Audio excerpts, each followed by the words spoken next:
دۆخی عێراقەوە کە هەیە پێویست ناکە زۆر لە سەر دۆخی عێراق قسە بکەین کەس نازانێ هەڵبژاردن دەکرێت یاخود ناکرێت چوارچێوەی هەمانجیش دەڵێن 20 مانگ دەبێت کۆبوونەوەی پەرلەمان بکرێت ئاخۆ کۆبوونەوەی پەرلەمان ئەنجام دەدرێت ئەگەر ئەنجامیش درا چی لە مەسەلەکان دەگۆڕێ حکوومەت دروست دەبێت یاننا ئەگەر دروستیش بوو چارەسەری ئەم هەموو قەیرانەی پێ دەکرێت یاننا ئەمانە و کۆمەڵی پرسی تر ئێمە میوانێکمان لەگەڵدا لەگەڵ میوانەکەمان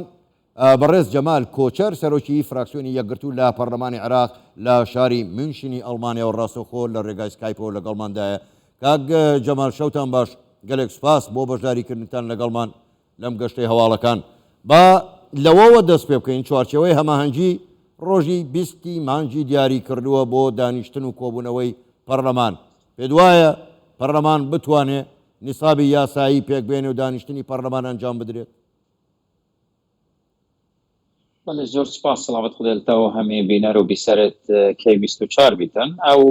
طبعا چەندین گۆڕانکاریەت چێبووین ئەبرکات ساحە عێراقێدا هەمینە ئەوە ناوێت بەرژەوەندیە بەڕێز مقتەدا سەدریدا ئێکیشوان ئەوەیەک و ئەبروکە احتیمالە کورد و سنەیژی بڕیارە خۆدا و بەشدار بن دانیشتنێدا و بەشدار بن پێکینانە حکومەتێدا و خاڵە ئەیکیەک و نەت بەرژەوەندیە سەدریدا خاڵە دوێ ژمارەکە گەلەکە زۆر یا ئیرانیە بگافکێ داخلی عێراقی بووی بەحسی هەیک و بەشێکشوان بابەت نەبابەتێ سەردانێ بیتن ژبەر چل ڕۆژیە ئیمام حوسینی بەلکۆ هەندێک تشتێ دیل پشتین ئەوە خاڵە دوێ خاڵە سیاسیە هەلویستی حکوومەتێژی ئەگەر دو سەحەیە ئەو ڕێکێت تێنە بژین منطقە زۆنا کەس ئەو ڕێکژی ئەگەر دو سەحکەیە وێ جارە خۆ حاضر کردی و ڕێکێ لێ بگرن و جارە دی gelek farqiyeka mezin hay mعناوێ بۆ چونا حکومەتی جی هاتیە گۆڕین gelko دەولیان جی ئەبروکە تشتێکی دیە هەیکۆ ئێمناهەیەک بۆ عێراق دوێتن و چونا سەفیرە ئەمریکی بۆ ناف بازارێ معناوێ ریسالایەکە کومە بازارەکە ئێمنت بێتنە مەبروکەت محتاجین عێراقەکە ئارام هەبیتن ئەوان هەمی تشتایوە لێ کردی کۆ ئەم بێژین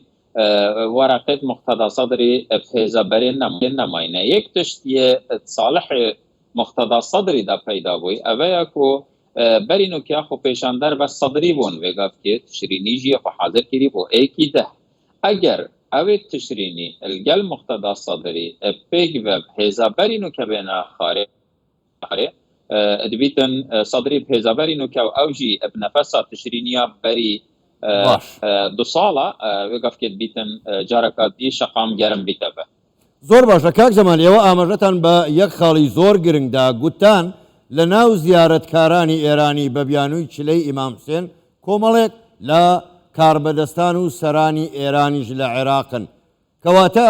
زۆر بەڕاشکاوانە ئەوەی لە عێراق دەگوزەرێ ئەگەر حکوومەت پێک بێ یان پێک نییە هەر حکوومەتێک بێ کەواتە بەڕاشکاوانە لە مدیر ناحەیەکەوە بۆ سەرە کۆمار ئێران دایدەنێوە نیە ئەسنەشم بژمەتە ئیرانت دانیتن بەسە شێم بژمەتە بێ ئیرانێ نایەتە دانان حەزا ئیرانێ یعنی یا ئیکلاکەرە بۆ عێراقێ زانی دەستپێکە چێبوونا حکوومەتە نییە عێراقی و حەتانوکە ئیرانێ gelek بەشداری هەبووینە چێت فترە داعشدا و بەری هەنگێ پێکینانە حکوومەتە و حەتانوکە حتى چونا قاسم سليماني هر كنترولك كلي الدستي دابو پشتی هنگه قاني هاتي قاني هزا قاسم سليماني نينا وميليشيات العراق جي زورترت لهاتين همينا ون اويت كل بن كنترولوا بو شونت شقامي وحزا شقامي جي هاتي جوهورين لوا او روشو قشاتي حزب برینو که چلانت سیاسی نمایه شوان جی حتی لانت جیرانا جی کو او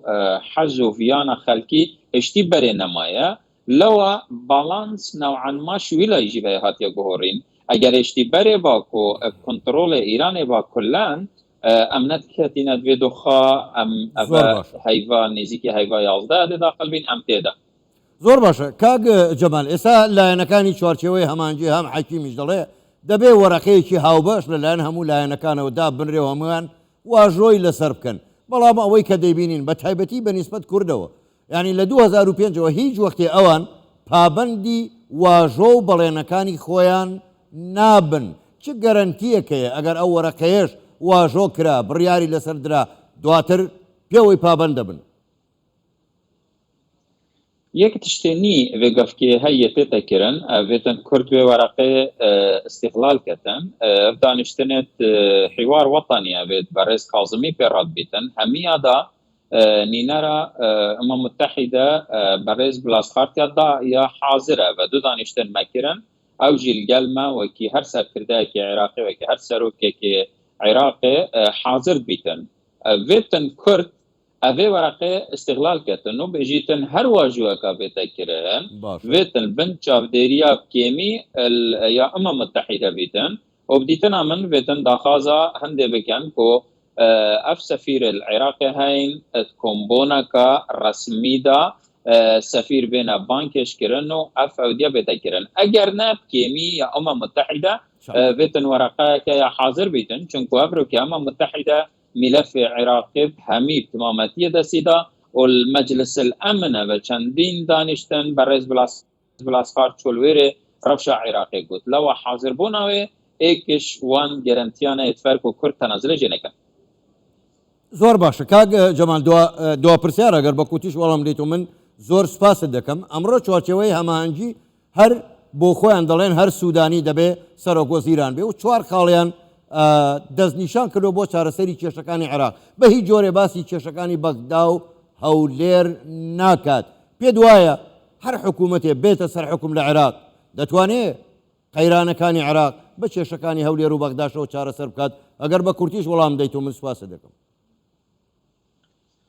gelek ev zehmeta rîşeyî çareser ketin bes gelek yafere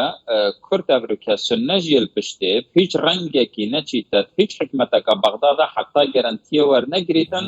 ku çareseriyekê bidanîtin xizmeta her du hikûmeta da bît her du hewlatiyet her du hikûmeta da hebîtin.